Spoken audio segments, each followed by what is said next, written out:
Hi everyone, and thank you for joining me for this session. Today we're going to be talking about why teaching music in the 21st century must change.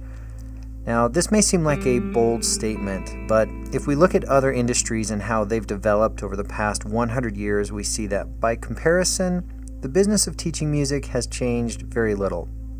In our current changing times, we see many piano studios struggling to keep up with these rapid changes. Teachers are having to quickly learn new tools and techniques to get by. What once was enough is now insufficient. There's a saying in business that goes, "You don't know what you don't know." We're going to be exploring some of the many reasons the business of teaching music is changing and is destined to change even more. But before we do that, I'd like for you to join me for a short thought experiment. Donald Rumsfeld had his own version of the "you don't know what you don't know" quote. He said, "There are known knowns, things we know that we know. There are known unknowns, things that we know we don't know. But there are also unknown unknowns, things we do not know we don't know." Now, at first glance, this may seem like an odd tongue twister, but it's actually a subject that even Albert Einstein devoted time to reflect on. Einstein was presented with this concept of unknowns, and he decided to use geometry as a method of visualizing it. If you imagine a sphere as your sphere of knowledge, and then could somehow measure the circumference of that sphere, you could use the measurement to represent your knowledge. So right now we're talking about the known knowns, things that we are absolutely sure of. This would include things like knowing how to play a scale or knowing where to find notes on the piano keyboard. Now, we could also create a circle that stretches beyond what we know to the known unknowns.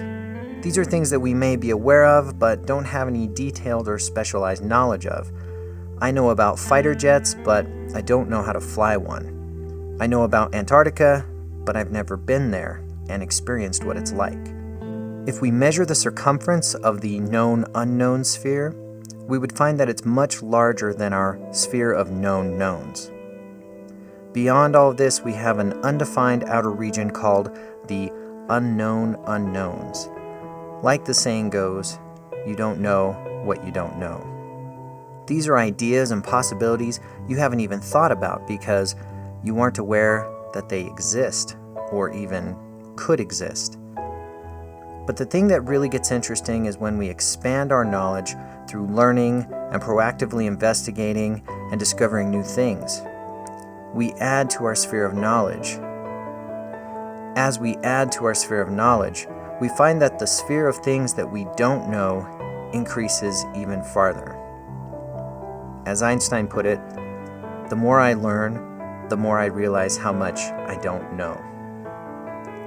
Now, we all know lots of things about lots of things, so let's think about our sphere of knowledge as it pertains to the business of teaching music.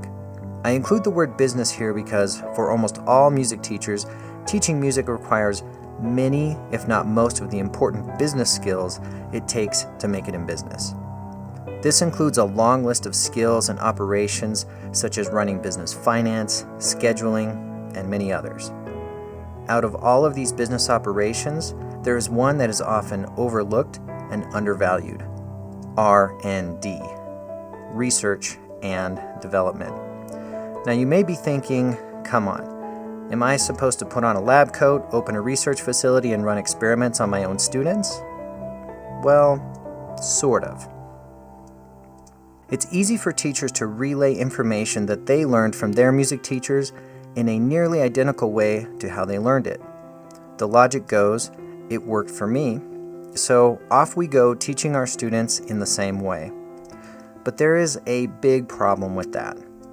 You are not normal. Now, I mean that in a good way. Learning to read music and play an instrument using traditional methods requires an extraordinary amount of patience and consistency. The bottom line is, you succeeded in learning to play the piano or other instrument, whereas most others failed. Even more than half who attempt under the guidance of a teacher fail. So for most people, that's not great news. So let's dive in to some of the key reasons students fail and what we as teachers can do about it, keeping in mind that we can use our sphere of knowledge to benefit all of our students if we are willing. So first, let's look at one of the largest differences between you and your students, and that is their brains. Your students' brains aren't just a little different, they're most likely very different. Mashable, a popular tech magazine, wrote in an article in 2014, "Technology has altered human physiology. It makes us think differently, feel differently, even dream differently. It affects our memory, attention spans, and sleep cycles. This is attributed to a scientific phenomenon known as neuroplasticity, or the brain's ability to alter its behavior based on new experiences." Here's another way to think about this. You'll often hear people in their 30s and 40s talk about how difficult it is to explain to their parents how to do seemingly simple things on their computers, like send an email or print a paper. Things that are so natural to the younger generations that it leaves them wondering why older people don't understand it. Is it that younger generations are that much smarter? Or is it that younger people grew up with the internet and email and social media, and their brains literally don't know a world without these things? Now, this isn't to say that older people can't learn these things, and indeed many have.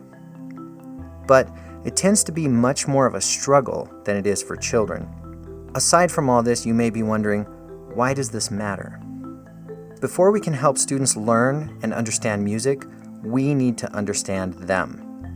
Acknowledgement of this fact is the first step we need to take as teachers. Whether we grew up in the 50s or the 90s, most of your students today are growing up in a very different world than you did. So, what changes have occurred over the last 25 years that have ushered in these massive changes to our world? Well, that brings us to our next topic, tools. But not so much these kind of tools. I'm talking about all the tools technology provides. Most of these tools are very new. Things that we've never really felt like we needed as teachers because our sphere of knowledge told us we didn't need them that much. Or at least that's what we thought. Technology has been largely left out of music education up until more recent years. We've been teaching music without technology for hundreds of years before that, so it's easy to feel complacent with keeping things more traditional. If we were to go back 50 years, the technology we have today would fall into the unknown unknowns category because the technology hadn't been invented yet. Most music teachers today have at least an existential knowledge of technology-based tools for teaching, but still today we only see a small number of teaching pioneers, those who challenge their own methods and reach for something more. These are the difference makers, the ones who pave the way for the future, which will change the way we teach and learn, a change that must happen. Change is the only constant in life. It's the resistance to this kind of change that inspired one of my colleagues, who was a teacher for many years, to say, "Education is the dumbest industry you can ever work in." Now, this statement may seem harsh, and it certainly does not refer to the noble intentions of teachers all over the world.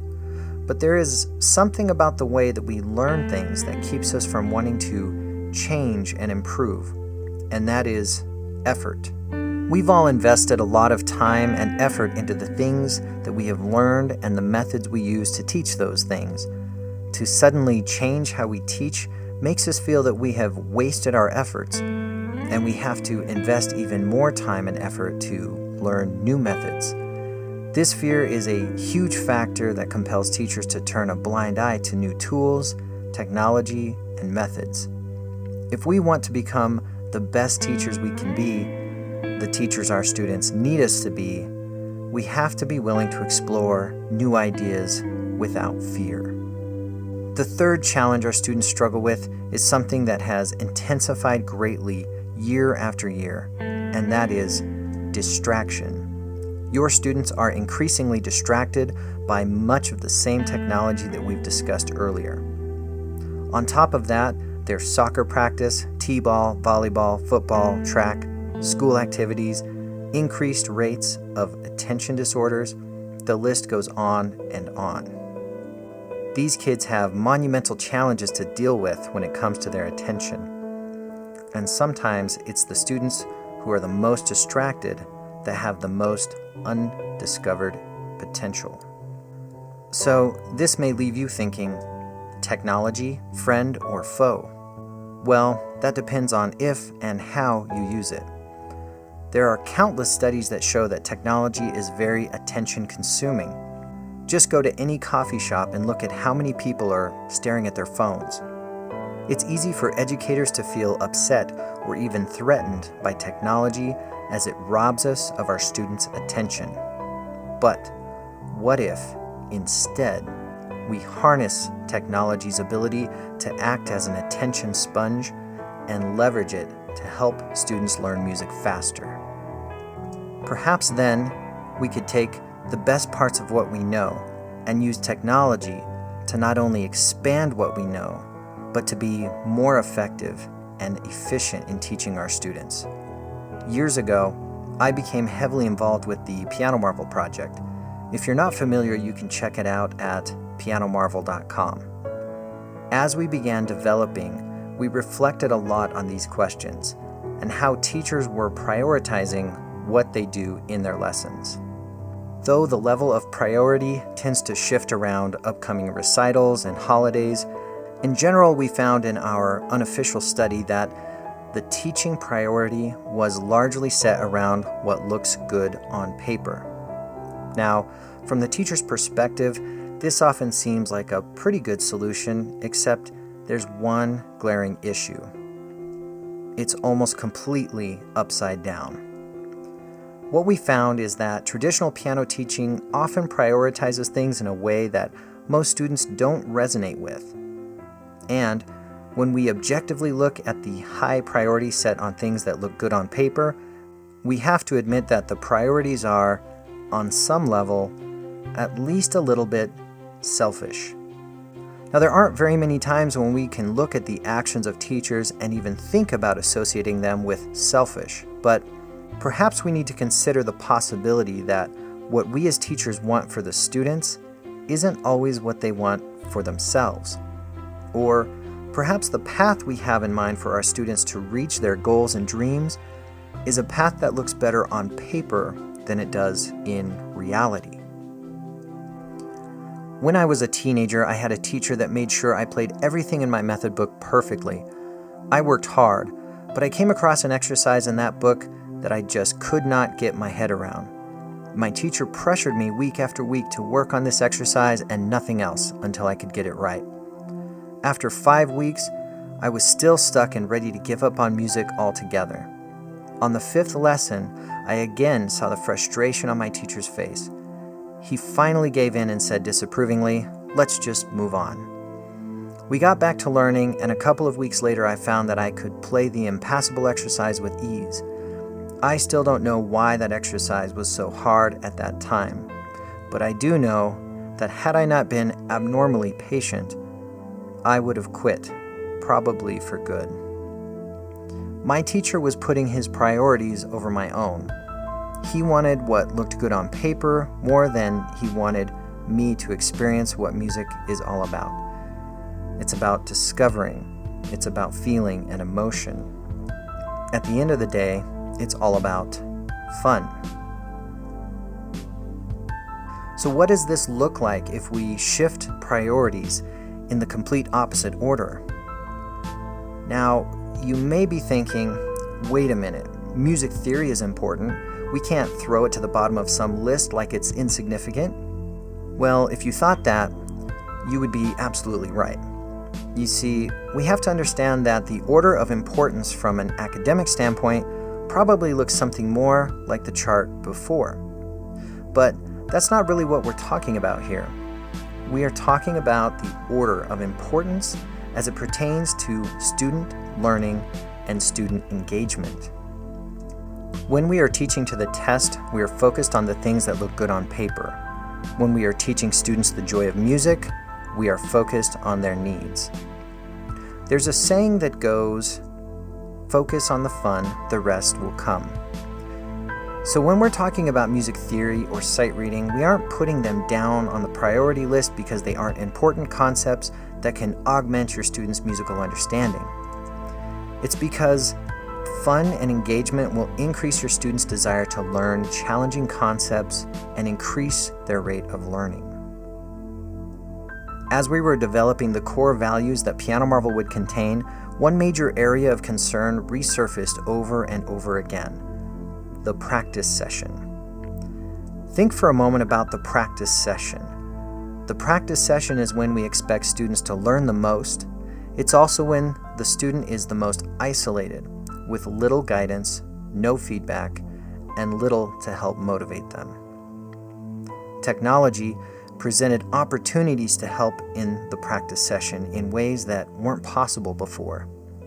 If the student could only have a way of quickly identifying mistakes as they practice and know how to make those corrections, imagine the time they could save. Imagine almost never practicing mistakes, being more engaged, and having more fun as you practice. Then teachers wouldn't have to spend valuable lesson time going over the same note and rhythm patterns again and again. Instead, a smart practice guide listens and provides instant assessment to help the student work out note and rhythm issues at home. This not only allows us as teachers an opportunity to expand our knowledge, but to leverage all of the benefits of technology that otherwise work against us. Teachers can now focus on teaching musicality and expression and dynamics. The fun art of playing music can more easily become the focus of your lesson, instead of an afterthought. Since the early days over a decade ago, we have developed Piano Marvel to do much more. The tools found in Piano Marvel stretch far beyond what we can cover in this video. The good news is, you don't have to learn everything about using Piano Marvel or any other technology all at once. You just have to take it one step at a time, adding tools to your sphere of knowledge that will enhance your music teaching business and engage your students even more. To give you a better idea of how Piano Marvel works and how it can help you with the things shown in this video and much more, I invite you to watch this short quick tour video. And thanks for watching. Hey everyone, today we're going to give you a quick tour of Piano Marvel and how you can use it to learn piano faster. Let's get started.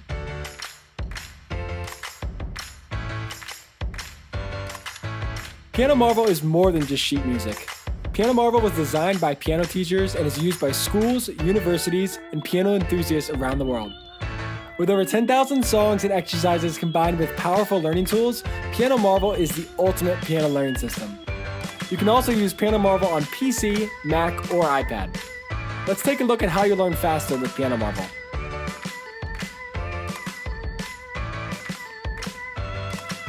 Piano Marvel has hundreds of features, but right now I'm going to show you 3 amazing features that are going to change your life. These are Prepare Mode, Assess Mode, and Practice Mode. Let's start with Prepare Mode. Prepare Mode will help you learn notes and note patterns in the most efficient and effective way. Watch how the Prepare Mode follows me as I learn the notes of this song. When I make mistakes, the red marks appear to help me make corrections. After you've played through the exercise, you'll get a notification showing important feedback about your performance. This information will guide you through any song that you're learning. Once you're getting an estimated score of around 100%, you'll know it's time to use the Assess Mode. Assess Mode gives you scores and feedback on every song that you play. Using this feedback, you can quickly correct mistakes before they turn into bad habits. Green notes show me what I played correctly, and red marks show me my mistakes. Scores are also saved to track your progress as you complete exercises and sections of the Practice Mode.